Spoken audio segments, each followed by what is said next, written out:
Hello everyone.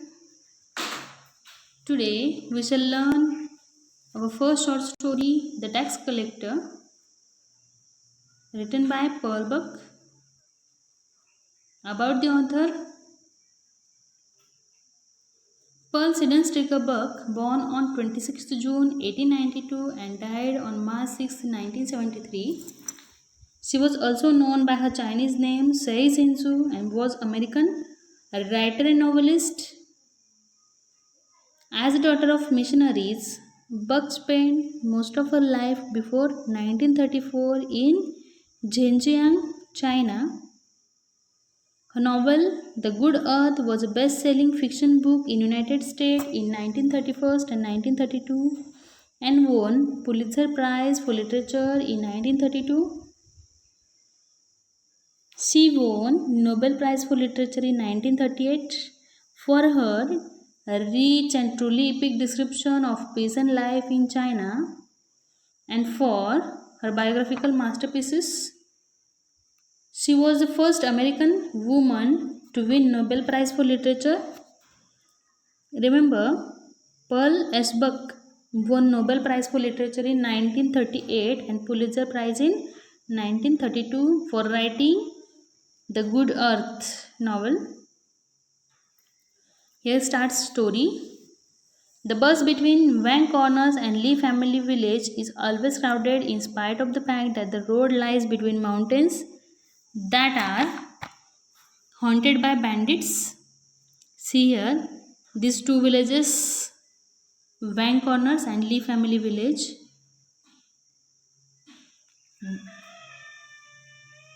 is crowded. The road is always crowded in spite of the fact that it is haunted by bandits. This is because at Wang Corners you can take another bus which carries you to the nearest railway station. Wang Corner is a plebeian town and would be today the village it has been for the centuries, still deserves to be where it not for the spurious life it has taken on as a bus stop for a long tan railroad. Like all such mushroom towns, most of the people are drugs in one way or another. See here given information about the road between Bank Corner and Lee Family. This road is always crowded and the buses are captured by bandits always. Second paragraph. Among all citizens of the Wang Corners, there was none so warmly hated and feared as Big Tooth Yang, the tax collector. See here, among these all citizens of Wang Corner, there was a man named Big Tooth Yang. He was only warmly hated and fearsome. Everyone hates him for his ugly look and fears him.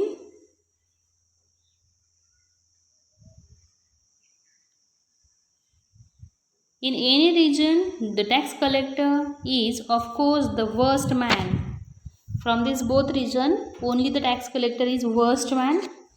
Even were he not, the sight of him is hateful.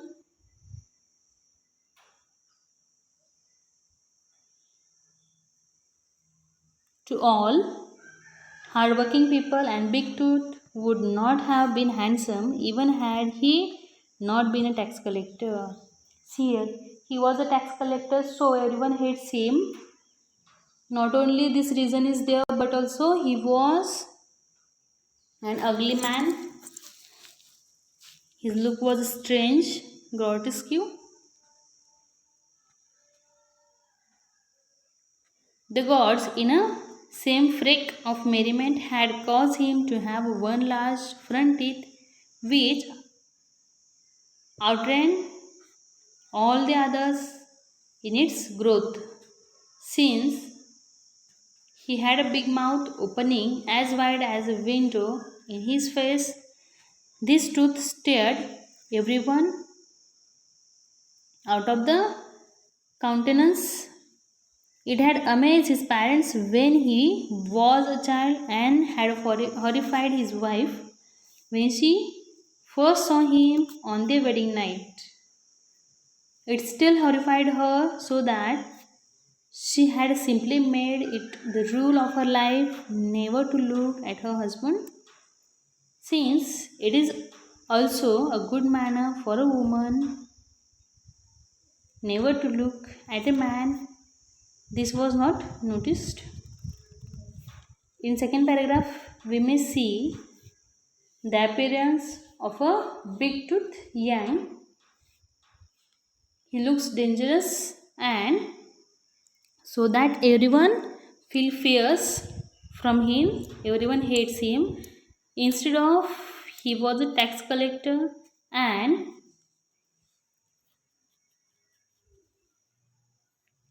his parents were also amazed by seeing him at first when he was a child, and his wife frightened by him, so she made it a rule not to look at her husband's face. Third paragraph. The tax collector himself had been deeply influenced by this big tooth of his. As a boy, he had found that fear can become a substitute for liking, and when he realized that because of his grotesque appearance no one could like him without a great effort, he allowed their fear to suffice him. See here, no one likes him because of his bad appearance, grotesque appearance. He realizes that his mother was a sensible woman. She had tried to teach him that because he had his fearsome tooth, he must atone for it by more than usual goodness and kindness in order to have the friends that all men need. But he found that it was hard to be good and easy to be evil, and to be continually kind made him irritable, persuaded by the horror in every eyes of others when they saw him. He early gave up trying to obey his mother. When he was a child, from that time his mother tries to teach him good habits, make him a good person,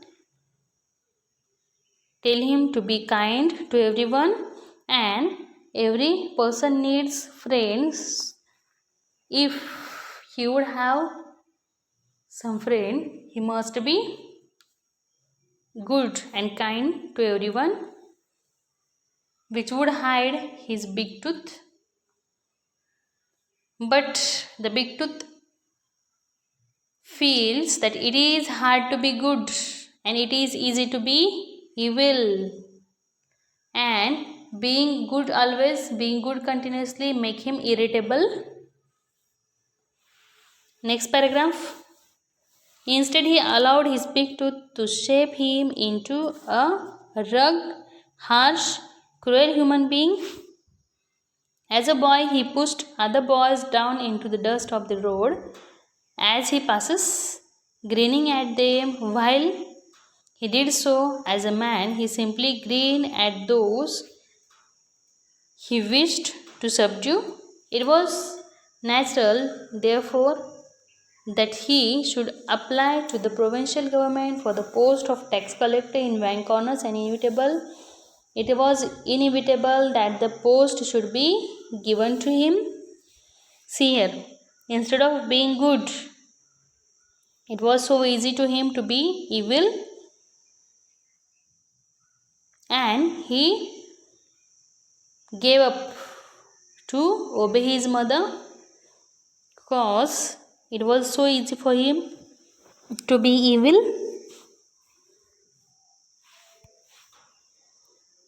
And because of his grotesque appearance, he got the position of a tax collector.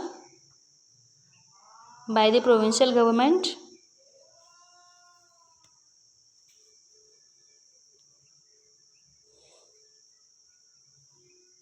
It must not be thought that the citizens of Van Corners were so servile, however, as to suffer him without rebellion. The boys who had grown up with Big Tooth Young never forgot that he had kicked them and pushed them as children, and when he became a tax collector, all their memories rose up against him.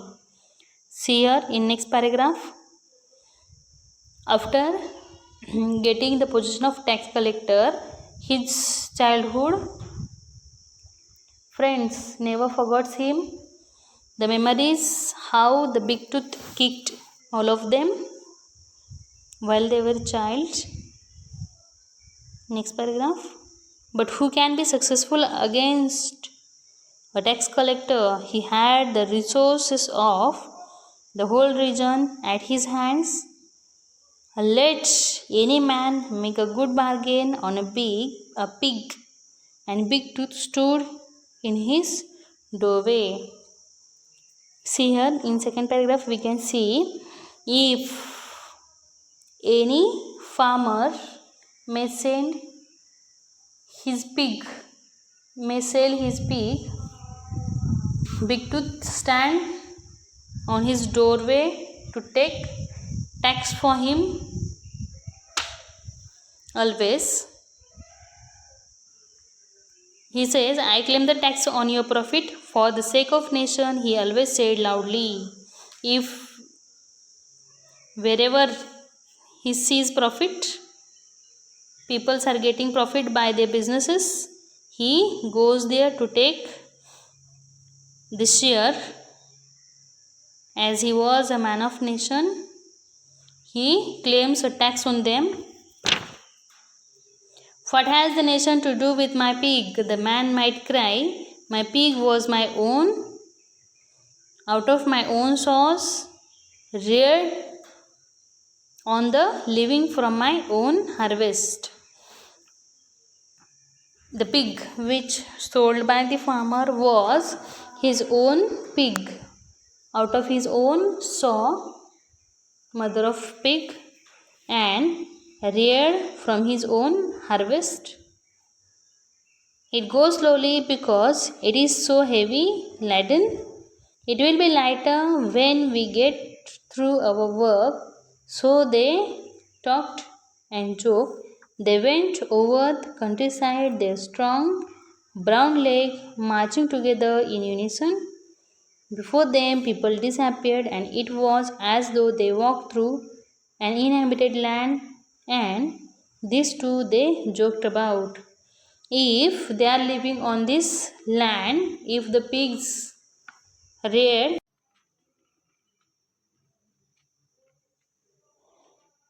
it was all as easy as play. Indeed, it was play. They waited until the bus came into a hill which had been cut into two to allow the road to pass through. Then they swarmed around, yelling and waving their old guns. The bus could only stop. No one thought of resisting. Bandits were accepted as thunderbolts from heaven, and every man yielded himself to what seemed inevitable. Every man, that is, except Big Tooth, the heavy, hearty young man, climbed into the bus, and all stood except Big Tooth.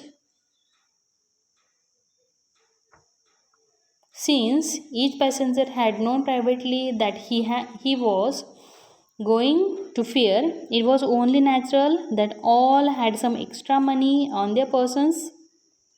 The bandits were down the crowded easel, pushed into each pocket, and felt all the trousers and sleeves except those of women, from whom they took only their rings. See here, the bus was captured by bandits, and they show big guns. They swam around the bus, wave their old guns, so the bus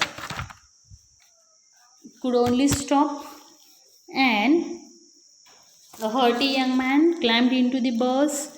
So everyone stand except Big Tooth. Only Big Tooth do not stand. Everyone was looking to Big Tooth. The bus was going to fair, so everyone was having extra money with them. Bandits took their pockets and take out everything they had, all the trousers and sleeves, but except women's, they took from them only their rings. Behind all who were standing was a Big Tooth still sitting. Everyone was standing, only the Big Tooth was sitting.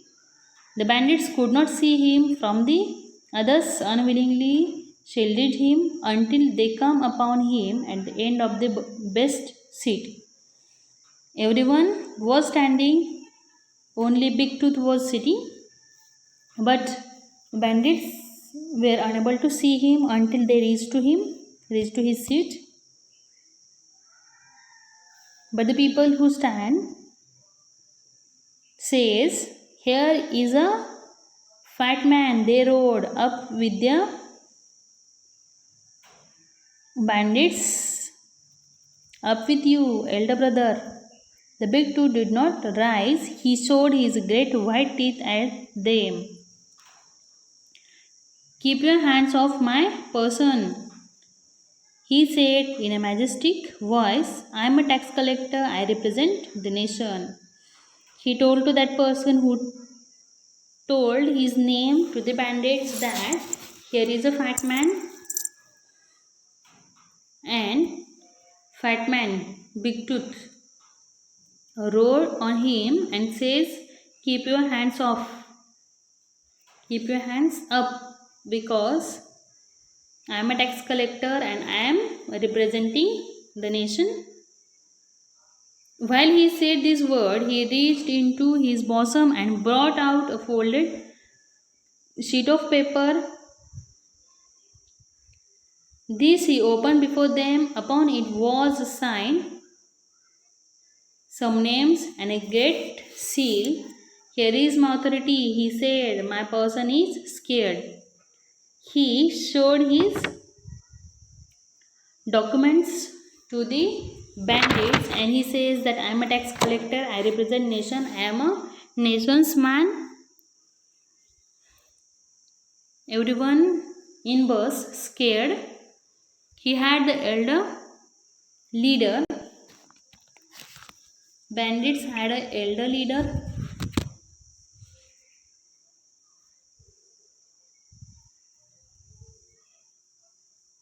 Been with these young bandits, they might not have been afraid of Big Tooth, but the younger bandits knew that the nation means government, and government means soldier, perhaps the destruction of their comfortable lair. Their elders were continually preaching to them about keeping out of troubles with the government. See here, the elders of bandits always taught them to keep out of trouble and don't be have any trouble with government. And so they thought he is the man of government, so we do not have to be keep trouble with the government. It never pays to arouse the government. The elder preached, be polite officials, never rob them, pay out money to them freely in order to live in peace. Besides, we can always get it back again. The younger bandits learn from the elder ones that they must not have a fight with government like soldiers, and they thought he is a man of government, so we must not have a trouble with him. They learn from the elders that to be polite with the officials, do not rob them, instead give them money freely to live in a peace. So now they bowed to Big Tooth. Excuse me, sir, the young leader said. We are so ignorant. And with this, we turned and shouted to his men to get off the bus. The younger leader of bandits called to his men to go out of bus.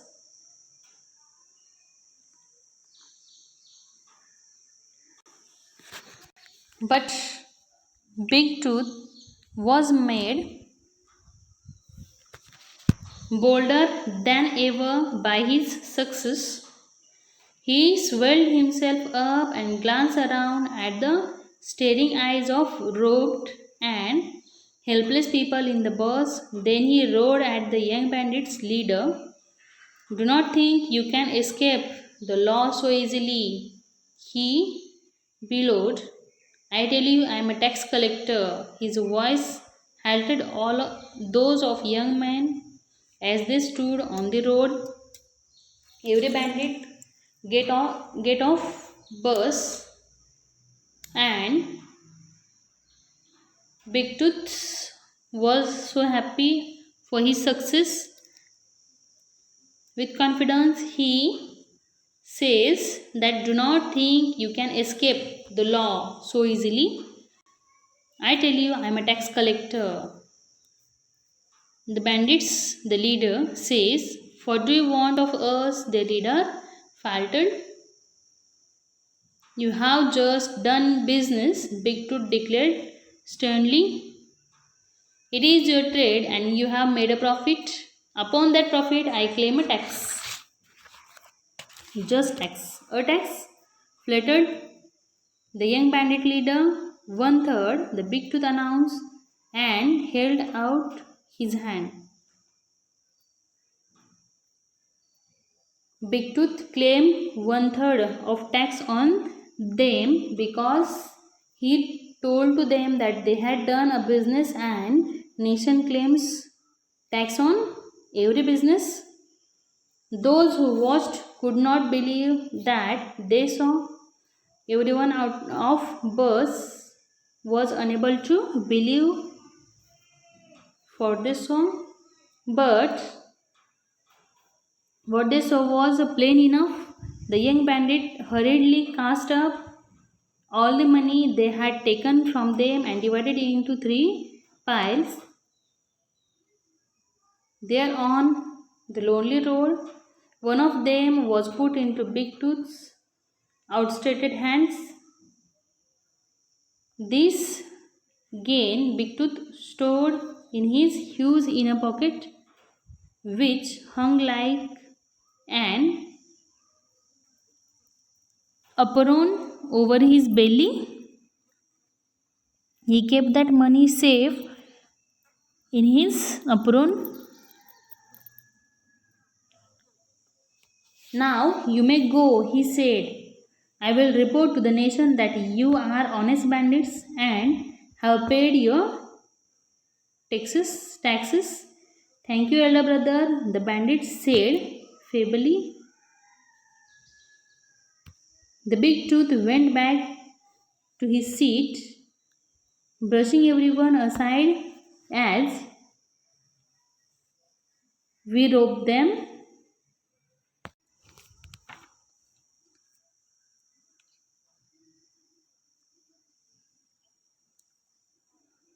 The Big Tooth went back to his seat, brushing everyone aside as he went, and behind him the young bandit leader looked at his fellow. Did we rob them? Or did that Big Tooth fellow rob us?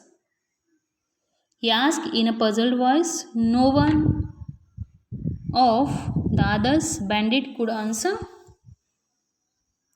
They stood, shaking their heads, their eyes dazzled, and then they turned back to the mountain, resolved to say nothing to their leaders but only to report what money they had left.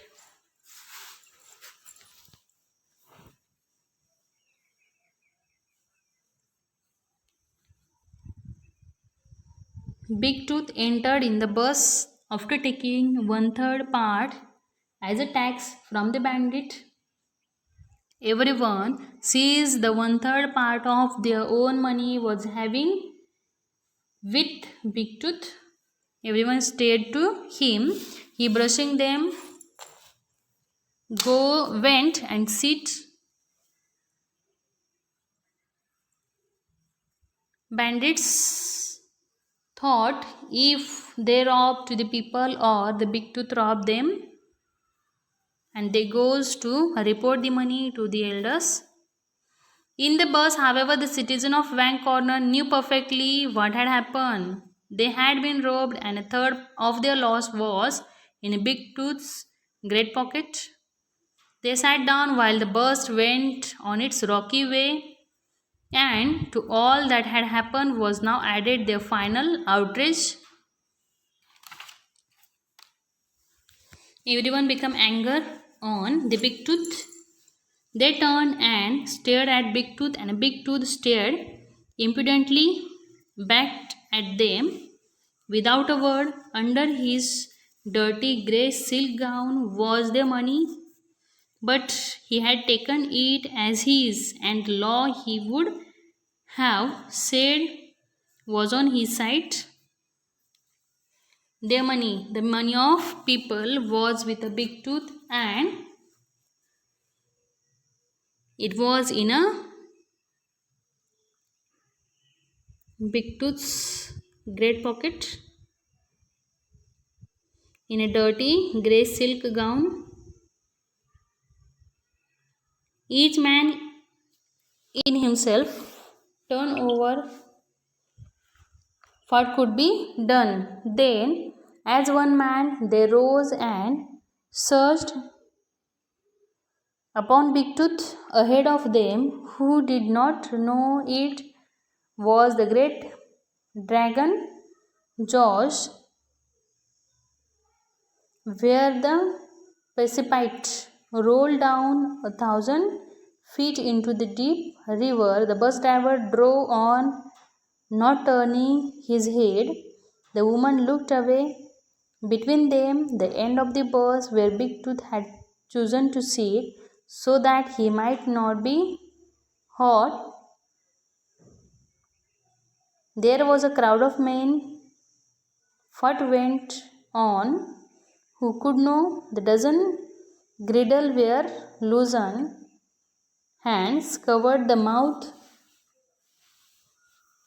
with his Big Tooth. Hands pinched the nostril, bent the head. Big Tooth felt himself tied in a twinkling of a goddess eyelash, knees to chin, hands under the knees, head bent back, and a thick girdle of cloth between his teeth. Hands emptied his pocket bag. The next instant, he was rolling down the mountainside, bouncing like a ball from a rock to rock. The great dragon pool lay at the bottom, the bottomless pool in which no man dared to swim or to fish, even on the hottest day. He clove the waters and went on into the abyss. Bottom of that pool, dragon pool.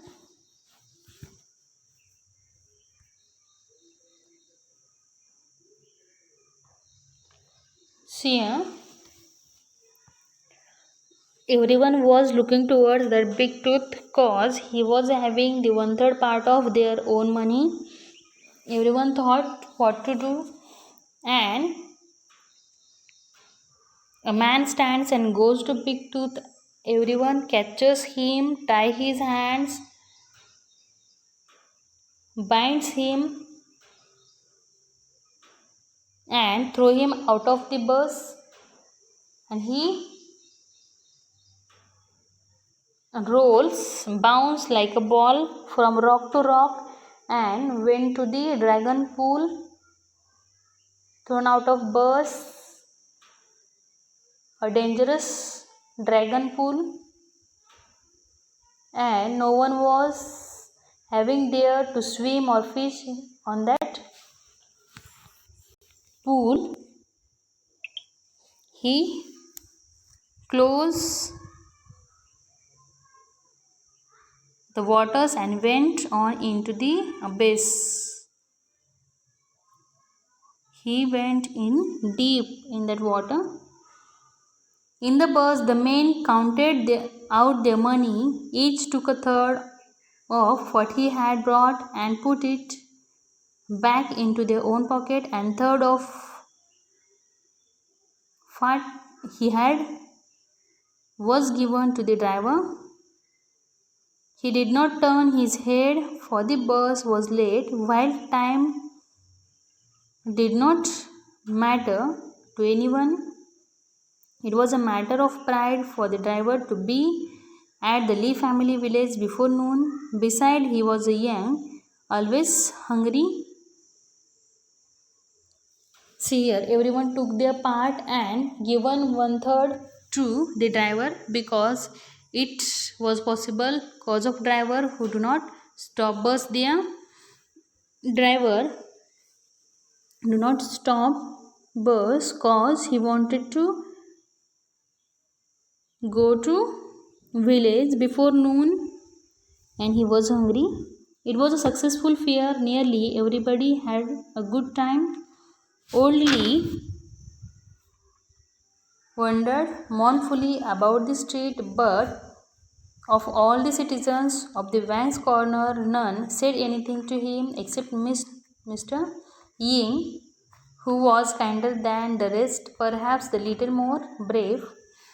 The peoples from bus, one of them is Old Lee.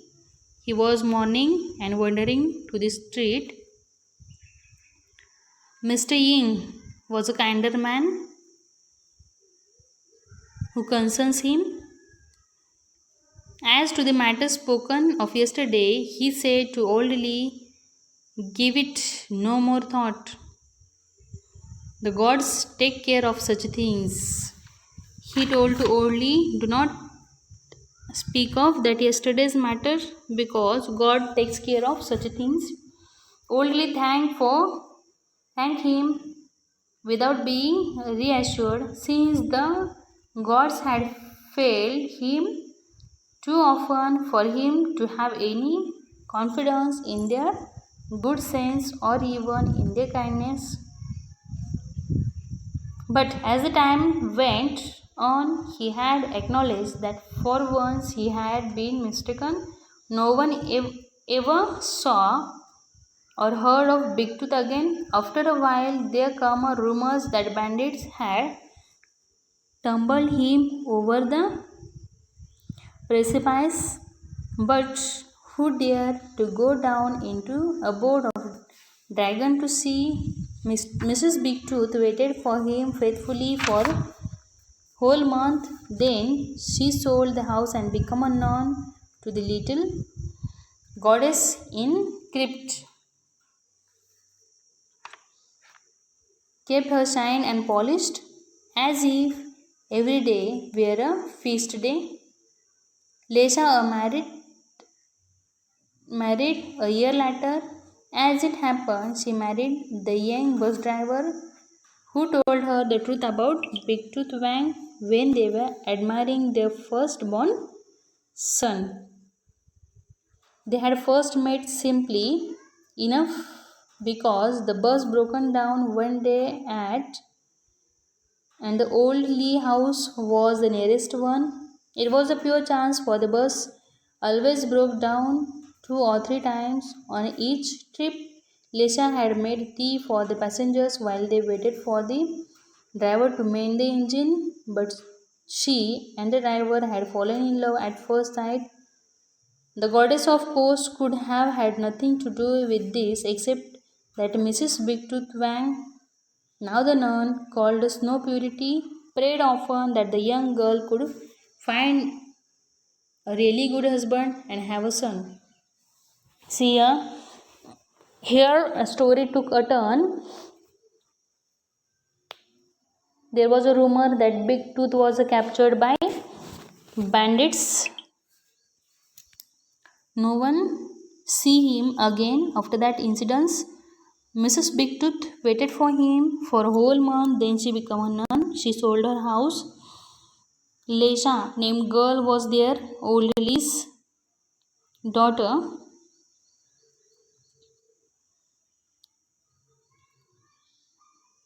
Bus driver told her the story of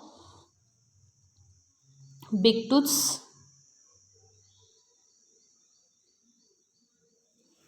Mrs. Big Tooth pray for Lesha to get married with a good husband and have a son. This son was born promptly 10 months after their marriage, and it was while admiring his perfection one warm summer evening when Lesha was bathing him by pouring cool water over his fat, naked body that the young bus driver felt compelled to tell his wife just what had happened. Lesha paused in a delightful ride she was performing. Was that when become of the old devil? She exclaimed, I could stop the bus. He said, Of course not. She agreed.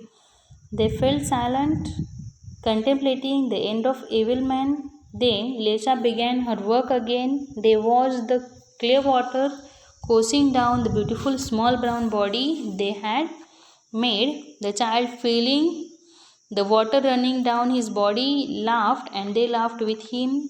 What has happened in the heavens will, Lesha said cheerfully. Entirely, the young bus driver said, looking at his son. Young bus driver told the story of Big Tooth, how he fell out of bus and how he lost. Lesha paused the ritual, the rite of bathing her beautiful son on a warm evening of summer.